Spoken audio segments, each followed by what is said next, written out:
كما غشيته سحابة التجليات فنظر إلى وجهك الكريم وبحقيقة الحقائق كلم مولاه العظيم الذي أعاذه من كل سوء اللهم فرج كربنا كما وعدت أمن يجيب المضطر إذا دعاه ويكشف السوء وعلى آله وصحبه وبارك وسلم آمين.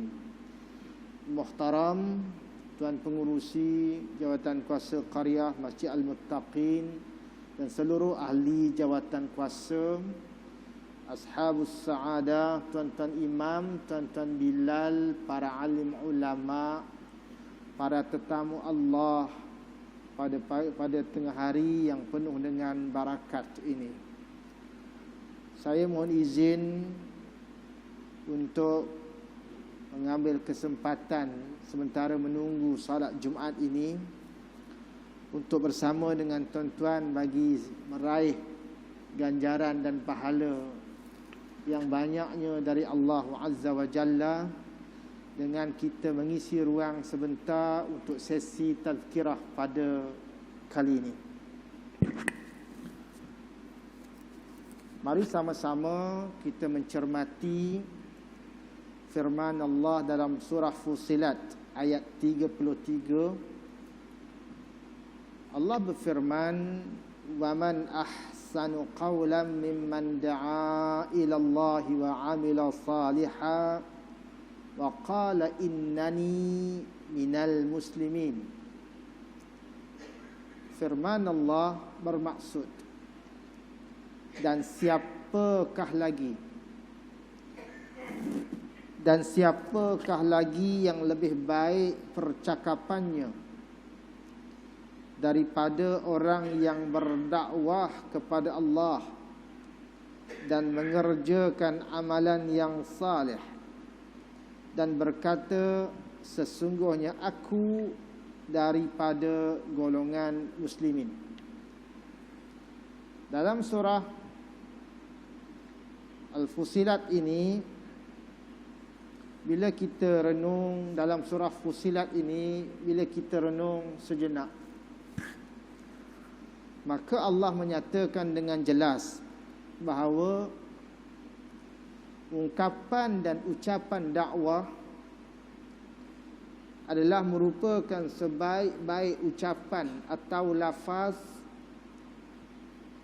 yang berada di bumi ini. Ucapan-ucapan ini adalah suatu ucapan yang akan mengepalai ucapan-ucapan yang baik yang diangkat Allah ke atas langit. Namun ucapan ini perlu kepada penyertaan. Penyertaan apa? Pernyataan daripada amal-amal yang saleh yang membuktikan benarnya ucapan itu. Oleh yang demikian, mari kita renung sebentar. Bila mana Allah menyebut wa man ahsanu qawlan mimman da'a ila Allah wa 'amila salihan wa qala innani minal muslimin, siapakah yang lebih baik percakapannya daripada orang-orang yang berdakwah kepada Allah dan mengerjakan amalan salih dan berkata, sesungguhnya aku daripada golongan muslimin. Kita cuba untuk renung dan cuba untuk memasukkan diri kita yang serba kerdil ini dalam kelompok yang disebut oleh Allah Subhanahu wa ta'ala, kelompok yang mendapat suatu ketetapan daripada ucapan dan amalan yang baik. Oleh yang demikian, untuk kita masukkan diri kita dalam kelompok ini, ia memerlukan kepada beberapa kriteria yang perlu diperhalusi secara bersama. Bukan sekadar letak dan mendakwa aku adalah orang yang begitu dan begini. Tetapi untuk mendapatkan dan untuk menempatkan diri dalam kelompok orang yang mengajak orang lain dengan ucapan yang baik dan perbuatan yang baik, dia ada kriteria tersendiri. Di kesempatan yang ringkas ini, ana nak sebut bahawa yang pertama, kriteria utama adalah mesti seseorang itu bersifat benar, yang dipanggil sebagai as-siddiq. Allah menyebut hal ini dalam surah Taubah ayat 120. Ya ayyuhalladzina amanu taqullaha wa kunu ma'as sadiqin. Wahai orang yang beriman, bertakwalah kamu kepada Allah dan jadilah kamu beserta orang yang benar. Itu prasyarat asas. Nak letak diri dalam kelompok orang yang ucapannya itu diangkat Allah ke langit sebagai ucapan yang baik, dan amalannya itu diklasifikasikan sebagai amalan yang saleh. So diri kita yang kerdil ini mesti bersifat dengan sifat asas. Apa dia? Bersifat benar. Ini adalah suatu akhlak yang paling teratas, yang dapat menyelamatkan kita nanti di hadapan Allah Azza wa Jalla, dan Allah letakkan kita dalam kelompok orang-orang yang disertakan dalam syurga Allah. Apa asasnya? Dalam surah Al-Ma'idah Allah menyebut dalam ayat yang ke-119, hadza yaumu yanfa'us sadiqina sidquhum lahum jannatun tajri min tahtihal anhar khalidina fiha abada radhiyallahu anhum baradu'an dzalikal fawzul azim. Pada hari yang bermanfaat bagi orang-orang yang benar kebenaran mereka itu, bagi mereka syurga Allah, yang di bawahnya mengalir sungai-sungai, dan mereka kekal buat selama-lamanya. Allah redha terhadap mereka dan mereka pun redha terhadap Allah. Itulah keberuntungan yang paling besar. Itu sifat yang pertama. Kalau benar kita nak cuba letakkan diri kita yang serba kerdil ini dalam kelompok itu, mari kita berusaha untuk menjiwai sifat yang pertama, watak yang pertama, iaitu bersifat benar. Benar ini ada beberapa dimensi. Sama ada ia berupa benar dalam cita-cita dan harapan, benar dalam percakapan, benar dalam perbuatan. Benar dalam cita-cita ini, mudah ceritanya ialah impian dan harapan kita ialah untuk cari mardatillah, keredaan Allah. Itu artinya orang yang benar dalam impian dan cita-cita serta harapannya. Apa sahaja yang dia lakukan, dia cari redha Allah. Dia tidak meletakkan redha makhluk terkehadapan daripada redha Allah. Sebab itu dalam kitab tasawuf ada menyebut ar-raja'u ma qaranahu bil amal, ar-raja'u ma qaranahu al amal wa illa fahuwa kal ummiyah.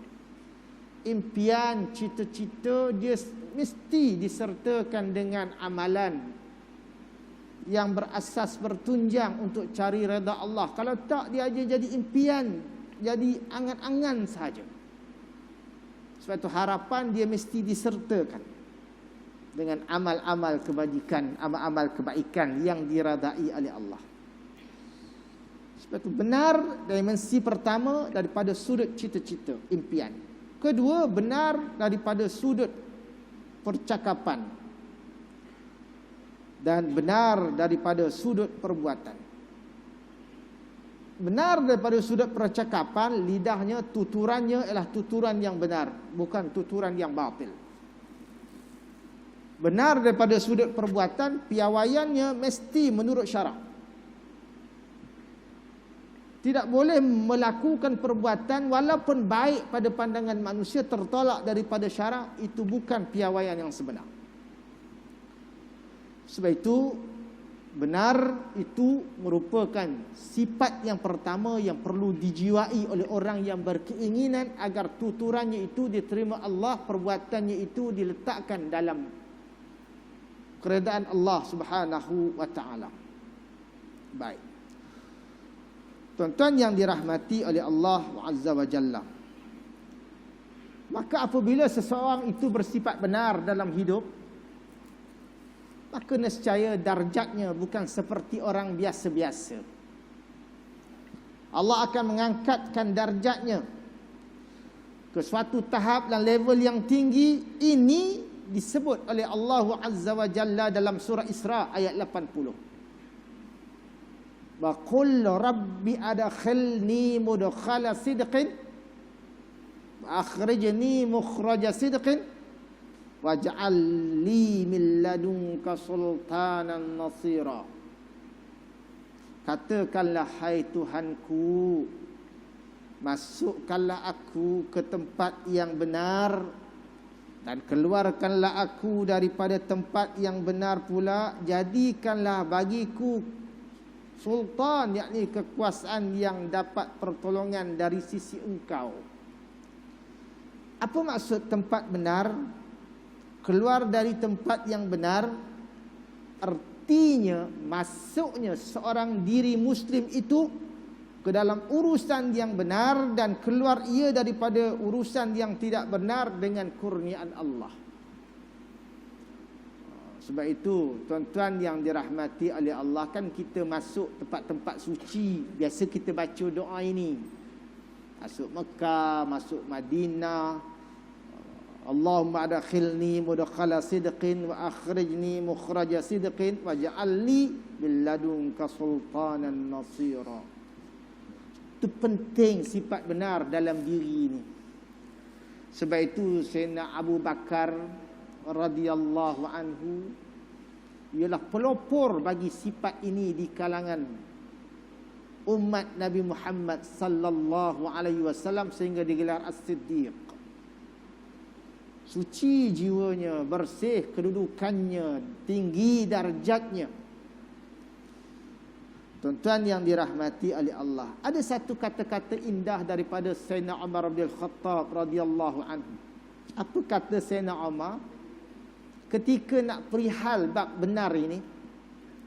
Kata Sayyidina Umar, laula salasun lama ahbabtul baqa'a laula an uhmala ala jiyadil khayl fi sabilillah wa makaidatil layl wa mujalasati aqwamin yantaquna atayibal kalami kama yuntaqa atayibut tamri.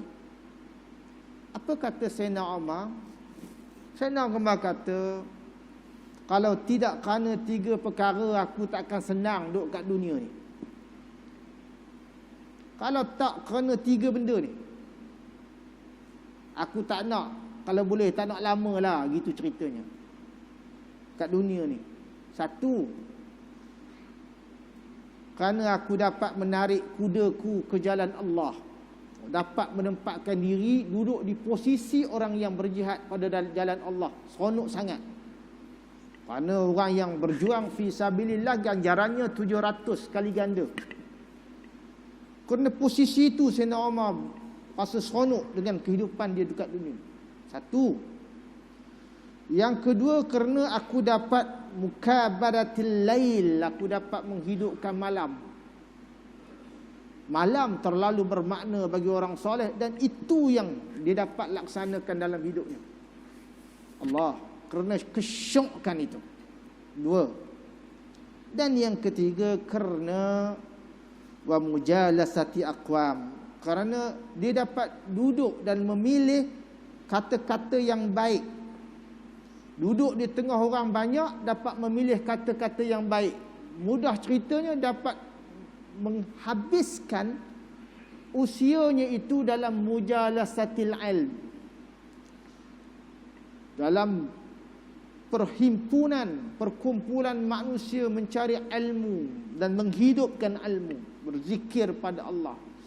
Yang terkandung dalam mujalasatil ilm itu perkara dan tuturan-tuturan yang baik. Sebab itu dia kata syoknya, Seronoknya dia hidup kat dunia. Sebab itu dia kalau boleh menghabiskan usianya begitu. Baiklah. Satu.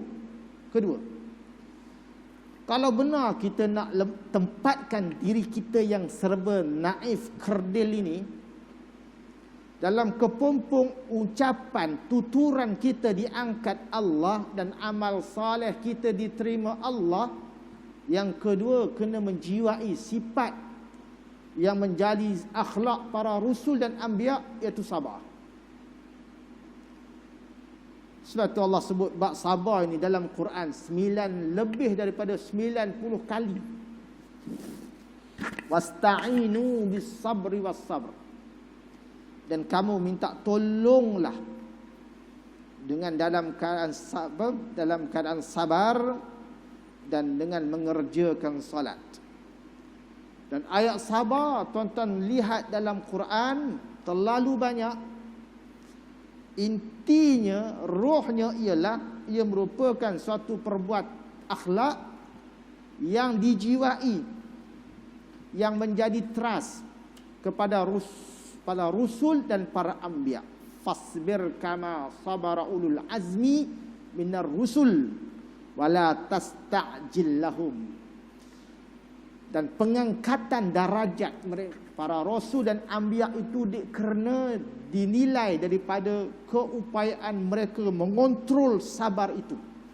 Sehingga 5 orang ulul azmi itu piawaian terasnya adalah kerana kesabaran mereka menanggung derita, cobaan yang mereka terima daripada kaum mereka itu. Tuan-tuan, ada satu daripada banyak-banyak ucapan Al-Quran dan hadis yang boleh menenangkan jiwa kita. Di antaranya yang berkait dengan sabar ini, ma'u'tiya ahadun ata'an khairan lahu wa awsa'a minas sabr. Tak ada satu pemberian daripada seseorang yang lebih baik kepada seseorang selain daripada sabar.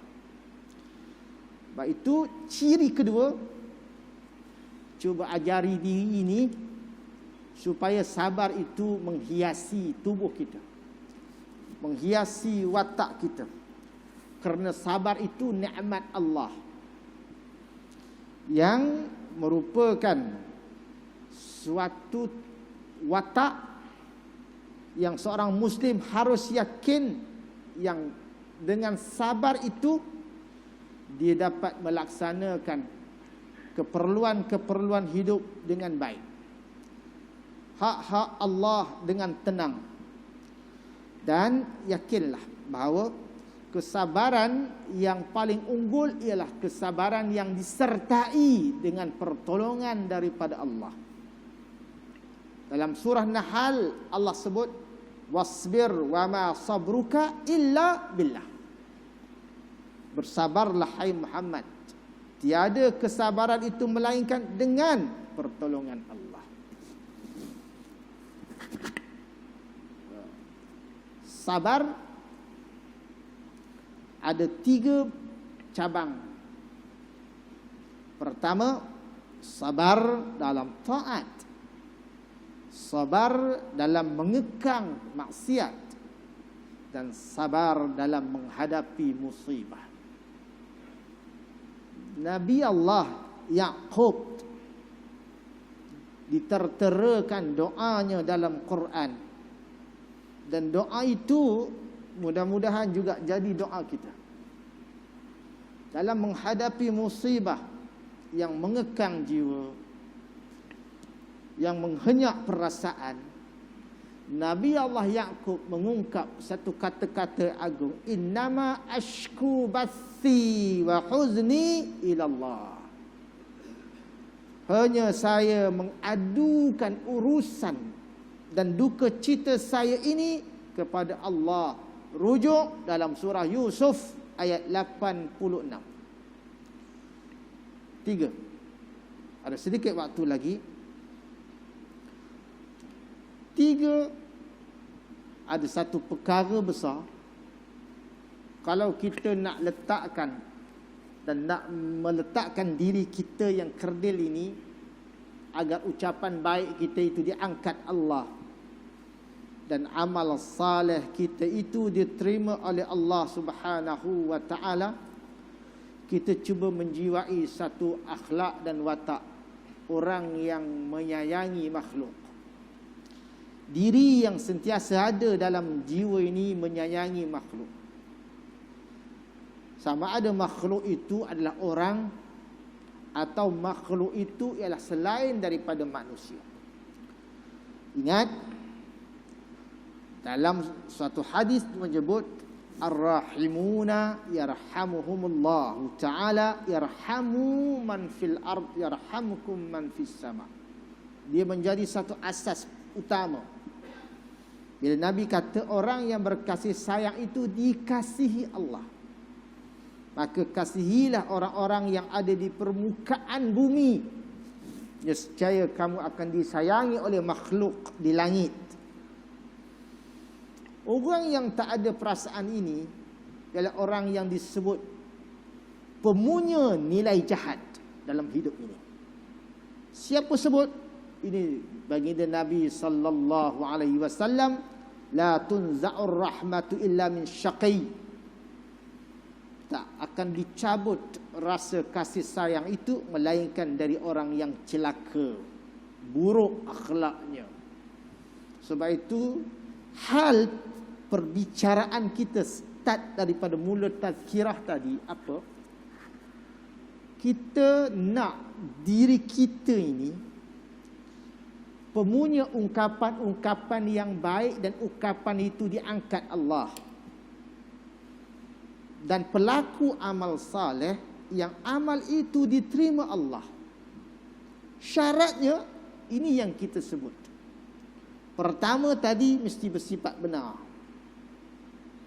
Yang kedua tadi mesti ada penjiwaan sabar dalam diri ini. Walaupun kita lebih kenal kita siapa, barangkali ada sifat panas barannya, kita bukan tidak punya contoh. Bagaimana kebengisan Sayyidina Umar diimbangi dengan ketakwaannya yang menyebabkan dia mengimbang marahnya itu marah kerana Allah, bukan marah kerana emosinya. Dan kalau benar kita mempunyai perwatakan diri yang lembut, kita ada contoh Sayyidina Abu Bakar. Kalau kita punya harta yang banyak, kita punya contoh Sayyidina Osman. Kalau kita punya kekuatan idea, kehaibatan ilmu, kita ada contoh Sayyidina Ali. So contoh itu sudah ada. Bagaimana contoh daripada ahli syurga yang bukan kaleng-kaleng orang baik. 4. Kalau benar kita nak bersifat yang tadi agar diangkat Allah, selain daripada punya sifat kasih sayang, yang mana kasih itu dilimpahi pada tempat yang benar, kerana Nabi sallallahu alaihi wasallam giatnya baginda itu, seperti mana ada satu kalam dikeluarkan oleh Syekh almarhum Sya'rawi, Mutawalli Sya'rawi, disebut Nabi ini kesibukan total dia dengan umat. Kerana sayangnya Nabi sallallahu alaihi wasallam kepada umat ini. Sehingga satu cerita bagaimana seorang Yahudi wayang mati, Nabi berasa sedih. Kesedihannya apa? Kerana satu jiwa sudah pergi tanpa sempat untuk memeluk agama Allah, agama yang benar. Maka tuan-tuan yang dirahmati oleh Allah, kita kena ada sifat itu. Kalau benar kita mengejar syurga, jangan ditinggal orang lain terkapai-kapai menuju jalan ke neraka. Kita punya keluarga, apakah hanya kita seorang sahaja mengimpikan syurga Allah dengan membiarkan keluarga kita tidak menutup aurat, dengan membiarkan keluarga kita tidak bersolat, dengan membiarkan keluarga kita melanggari batasan Allah? Apakah sudah hilang rasa kasih sayang kita kepada mereka? Itu dalam kelompok keluarga. Bagaimana kelompok masyarakat? Apakah kita membiarkan masyarakat kita yang tak pernah hadir ke rumah Allah, kita biarkan mereka begitu saja? Maka Allah berikan tanggungjawab itu kepada kita. Kerana kasih dan sayang kita itu, kita cuba tuntun mereka dengan izin Allah dan kekuatan yang ada untuk sama-sama menuju syurga Allah Subhanahu wa taala. Sifat keempat. Ada lagi 5 minit. Sifat yang keempat adalah sifat tawadhu. Semua orang kena ada sifat tawadhu ini. Kerana lawan daripada sifat tawadhu itu adalah sombong. Sombong bukan sifat pemunya manusia. Allah menyebut menerusi sabdaan baginda Nabi sallallahu alaihi wasallam, al-izzu izari wal kibriya'u ridai faman yunazi'ni fi wahidin minhuma faqad azabtuhu. Kemuliaan itu pakaianku, kesombongan itu selendangku. Barang siapa yang mengingini menyerupai aku dalam salah satu di antara kedua sifat tadi, sesungguhnya akan kuseksa dia. Hadis sahih. Sebab itu, kalau nak kalam kita, ungkapan kita diangkat Allah, amalan kita diterima oleh Allah, buang sifat takabur itu, buang sifat sombong itu. Dalam bahasa mudah, mengepak dalam kehidupan kita ini. Sebab itu la yadkhulul jannah man kana fi qalbihi mithqalu dzarratin min kibir, takkan masuk syurga barang siapa dalam hatinya ada rasa takabur walau sebesar zarah sekalipun. Wala tusa'ir khaddaka linnas wala tamshi fil ardi maraha innallaha la yuhibbu kulla mukhtalin fakhur. Janganlah engkau miringkan pipi engkau terhadap manusia kerana sombong. Wala tamshi fil ardi maraha, jangan jalan di muka bumi ini dengan penuh kebanggaan. Allah tak suka orang yang suka melenggangkan dalam